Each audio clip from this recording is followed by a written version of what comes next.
Bismillahirrahmanirrahim. Today's lecture we are going to do the exercises, questions from the exercises of chapter 11. Let us start. In exercise 11.1 we have question number 1 and 2 in the syllabus. Question number 1 is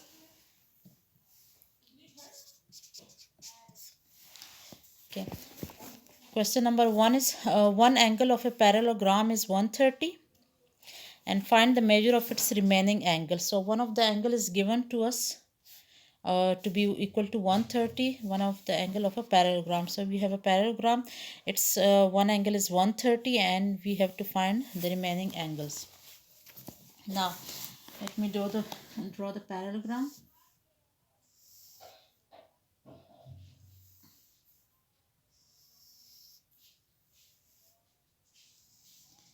This is the parallelogram and one of its angle is given to be equal to 130.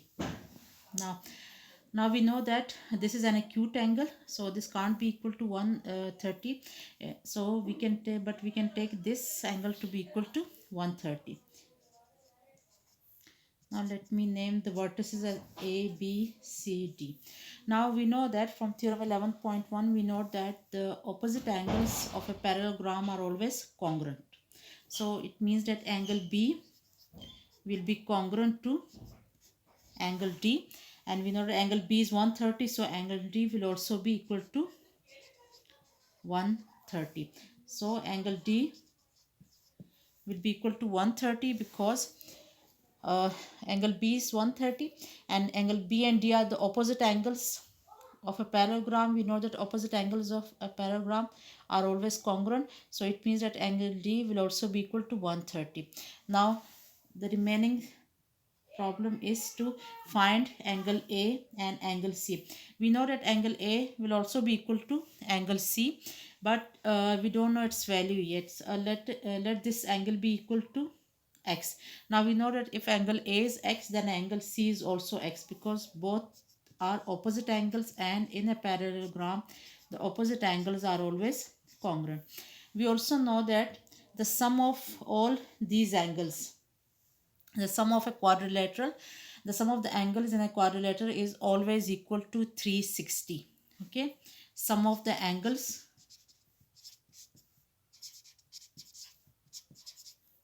of any quadrilateral is always equal to 360 degrees. Okay, because it forms two triangles. Okay, if you draw a line from A to C, then it will be divided into two triangles.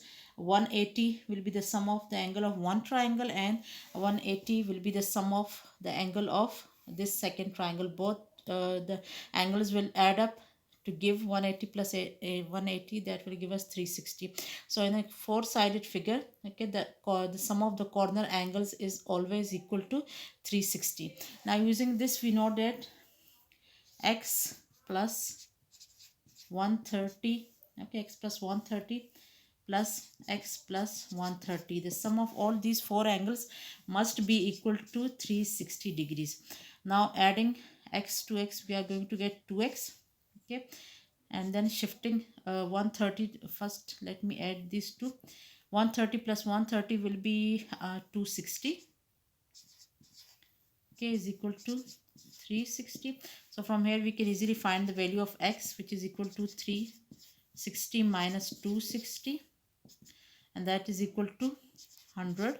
So x will be equal to 100 divided by 2, which is also equal to 50. So the angle at the point A and at the point C both are equal to 50 degrees. Okay, now this was question number 1. Let's move to question number 2.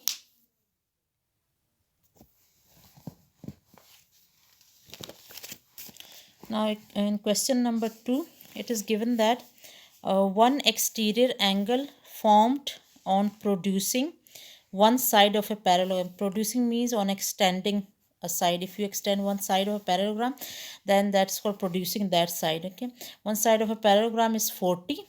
find the measure of its interior angles. Now, one exterior angle formed on producing one side of a parallelogram is 40. What do they mean is that if you have a parallelogram, okay, you have a parallelogram,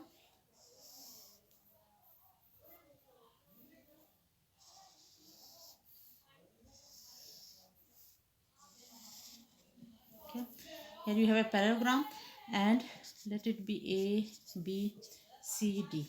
Now they have produced one of its sides, okay. Produced means they have extended the side. Suppose this side is extended, okay. All these angles A, B, C, D on inside inside of the parallelogram, all these angles inside the parallelogram are called interior angles, while the angle which make the angles which make a sum of 180 with these angles are called the exterior angles. For example, with angle B, this is the angle which will make 180 degrees, okay. So this is called the exterior angle of parallelogram, and angle this one, this and this, these are called the interior angles. And all the angles, for example, if we consider angle A, then if this is the interior angle, then the exterior will be this angle, okay, because it will form an angle of 180 with angle A. So these are the exterior angles, okay, and the interior angles are the ones inside the parallelogram. Now they are saying that if you extend one side of the parallelogram, suppose this side is extended, okay, then the angle, the exterior angle is equal to 40. So as it is an acute angle, so it must, they must be talking about this one, okay. So this is an exterior angle of this parallelogram. Now what do they ask us? Find the measure of its interior angles, okay. We have to find the measure of these interior angles. We know that 40 plus angle B plus 40 degrees must be equal to 180 degrees, okay, according to this definition. As this line is extended, so obviously the angle on a straight line is equal to 180 degrees, okay. This line is extended and the angle on the straight line is equal to 180 degrees. So it means angle B plus 40, this is going to be equal to 180 degrees. It means that angle B must be 180 minus 40, that is 180 minus 40 going to be 140 degrees. It means that this angle B is 140 degrees. Now we know that the opposite sides of the parallelogram are congruent, so angle D will also be equal to 140 degrees, okay. We have found angle B and angle D, and as we did in the previous question, we will mark these as X and X because these are also congruent. And again, using the same technique, that the sum of the interior angles of a parallelogram is equal to what, 360, okay. They sum up 360, it means x plus 140 plus 140 is equal to 360 degrees, or you may say that 2x plus 280 is equal to 360.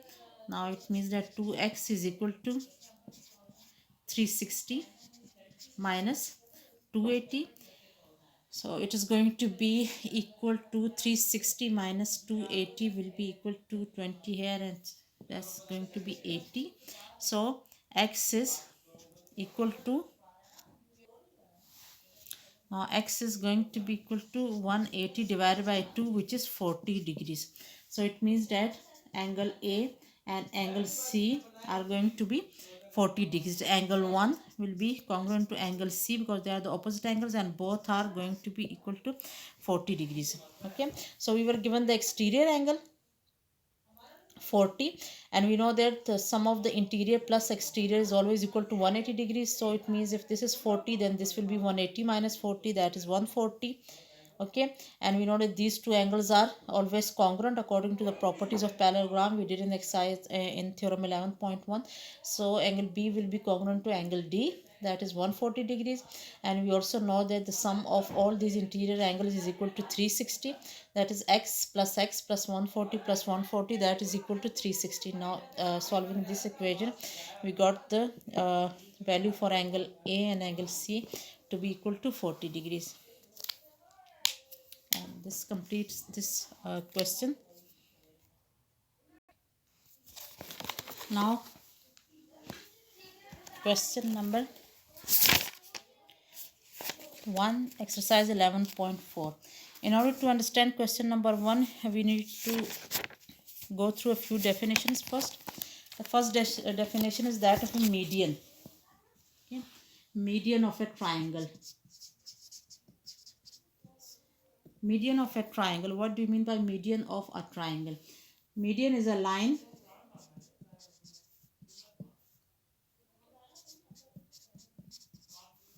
joining vertices of a triangle to the midpoints of the sides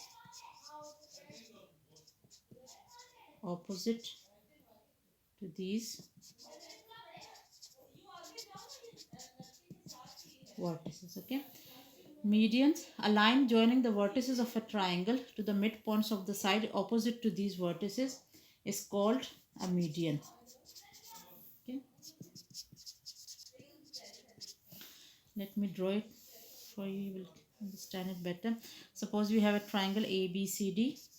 A B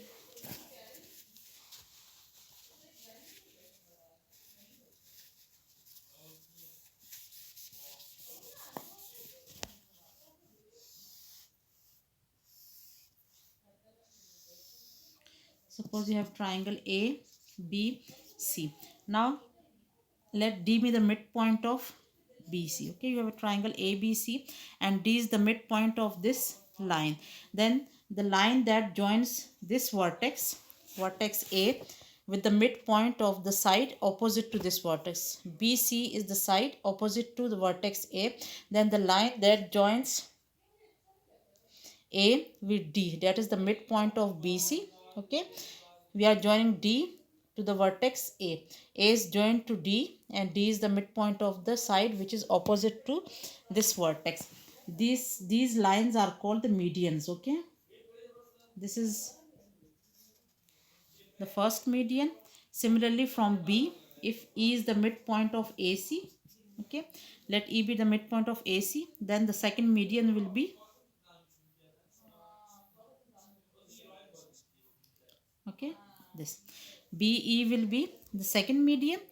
Similarly, if you draw the third median, now be careful that there's something important which you should know, and it's that if you draw the third median, okay, EF, then this line will be from point C to point F, if F is the midpoint of AB. Okay, this will be the third median. There are three medians in a triangle.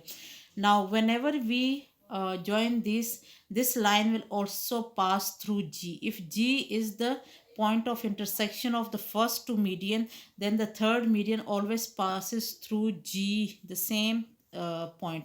And this we say that G is the point of concurrency of all medians.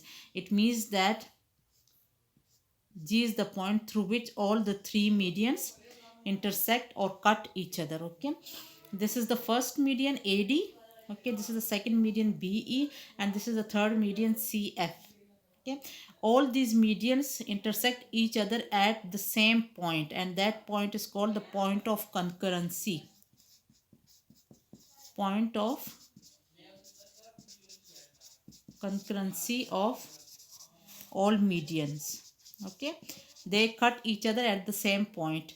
AD, G is the point of intersection of AD and BE. G is also the point of intersection of AD and CF. Okay, any two medians, if you take at a time, they will intersect at the same point. All these three lines intersect at the same point. This point is called point of concurrency of the median.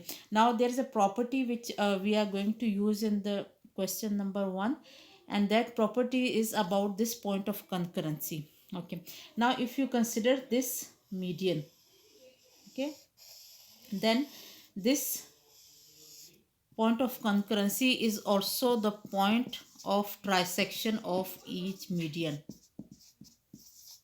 Point of trisection of each median. Point of trisection means G will divide this point will divide AD in 2:1. Okay, what do you mean by 2:1? 2:1 means if you make 3 pieces of AD, 3 equal pieces. Okay, let this be the first piece, and from here it's going to be the second piece, 3 equal pieces. Okay, if you make 3 equal pieces of AD, this is the line AD, and we have divided this line into 3 equal parts. This is the first part, this is the second part, and this is the third part. Now 2:1 means that this point will lie at the position at such location that the two of the parts will remain above this point, and the third part will be below this point. Okay, this will lie in such a position that the two parts will remain to the one side, and the one part will remain to the other side. Okay, this is how this G divides AD. Then if such is the thing that G divides AD in such forms that two parts remain on one side and one on this side, we have, or we can say that AG is double of GD. Okay, GD will be half of this AG. Then we say that G is dividing AD in 2:1. Okay, it's simple. Suppose this is AD. Now G is taken as at a point in such a way that the two pieces remain here. This is the first piece, the second piece, and the one piece is on the other side. Okay, so we say that G divides it in 2:1, or we can also say that AG is actually twice of GD. Okay, AG is twice of, let me write it again, AG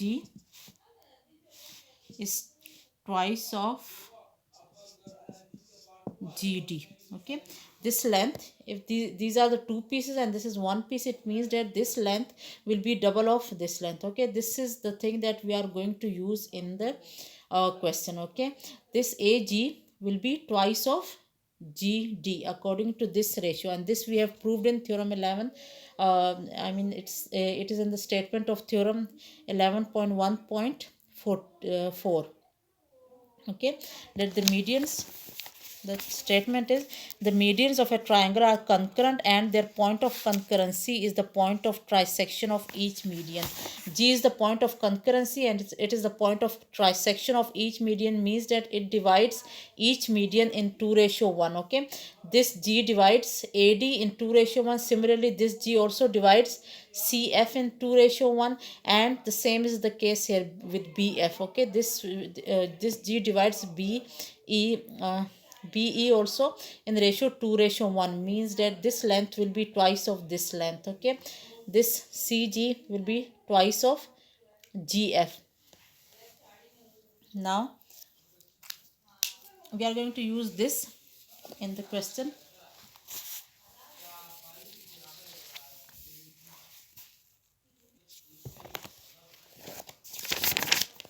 Now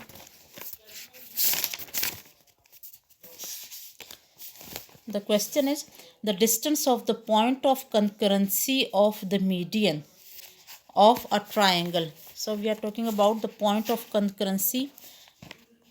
The distance of, we are talking about the distance of the point of concurrency of the medians of triangle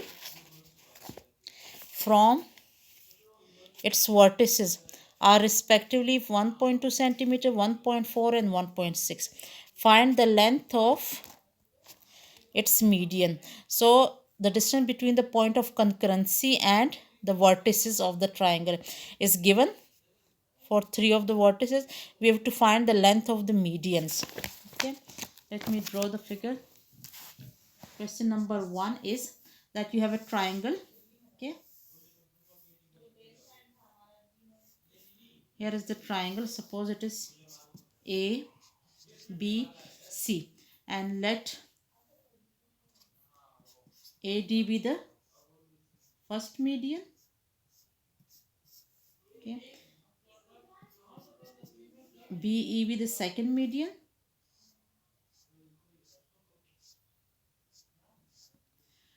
Okay, and CF is the third median. We know that it will, they all meet at the same point. Let this point be named as G. Now what they have given us is that they have given us this distance. Okay, distance of the point of concurrency from the vertices. Okay, the distance of point of concurrency of the median from the vertices are 1.2, 1.4 and 1.6. Okay, 1.2, suppose this is 1.2, and the distance of G from the second vertex B 1.4, and this is 1.6. Okay, so this is the question. We have to find the length of each median. Now they have given us AG is equal to 1.2 centimeters, GC is given to be equal to 1.6 centimeter, and the distance of point of concurrency from the vertex. So they have given us this distance.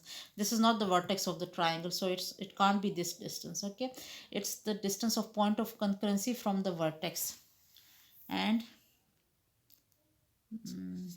BG is equal to 1.4 centimeter. Now as I explained a few minutes ago, this length is always double of this length. Okay, AG will be twice of GD. It means that if I want to find the length of the median, AD is the median. Okay, if you want to find the length of median AD, this will be equal to AG plus GD. Okay, we know that AG is 1.2 centimeter plus GD is half of this length. Okay, GD is always half of this length because G is dividing this in 2:1, as I explained earlier. GD will be half of 1.2, so it means that GD will be half of AG, that is it is going to be 1.2 plus half of 1.2 by 2. If you calculate this comes out to be, by using the calculator, this will be equal to 1.8 centimeter. Similarly, for example, let me do the second one for you also. BE will also be equal to BG plus GE. Okay, BG plus GE. G is half of BG. BG plus half of G is half of BG. So you can also write it as, now taking BG common from both the sides, we will have 1 plus 1 by 2 BG. Okay, this is just one another way of doing this. This will be 3 by 2 times BG. Now BG is 1.4, so it will be 3.2 into 1.4. Okay, that is equal to 2.1 centimeter. Similarly, you can calculate CF. Either use this method or this, both are correct. Okay, so you can go either this way or this way. Both are correct method, and any one can be used for three of them to calculate. Similarly, you can calculate CF.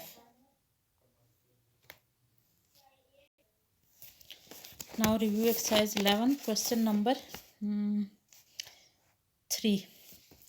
Find the unknown in the given figure. The concept is the same as before. We are given this figure and we have to find the unknown things. Okay, let me draw it. Now we are given the figure of this parallelogram, and we have to find the unknown angles, the angle M, N, X and Y. Now we are only given this angle, which is 75 degrees. Okay, this is 75 degrees. We have to find M, X and N. Now let me name it as A, B, C, D. Now we know that the opposite angles of the parallelogram are always congruent. So angle A and angle C, which is named as n degrees, this will be equal to 75 degrees. As angle A is 75 degrees and angle C and angle A both are always congruent according to the properties of the parallelogram, therefore n will also be equal to 75. Now we know that n, x, they are also opposite angles, so both are going to be equal to one another. Angle M will be equal to angle x, so I can call this angle as x also. Now using the property that all the sum of interior angles of a parallelogram is equal to 180 degrees, this will be x plus 75 plus 75 is equal to 360 degrees, which will be plus 75 will be 150 degrees is equal to 360, and 2 actually will be equal to 360 degrees minus 150. Now this will be equal to 210 and x will be equal to 210 divided by 2, which is equal to 105 degrees. So x is going to be 105 degrees. We know that x and m are equal, so m degrees will also be equal to 105. Okay, this is angle x, angle m. We have already found n, so the only thing remaining is y. Now we know that x plus y, this x plus y is equal to 180 degrees. So from here we can easily find the value of y. X plus y is equal to 180 degrees. We know that x is equal to 105.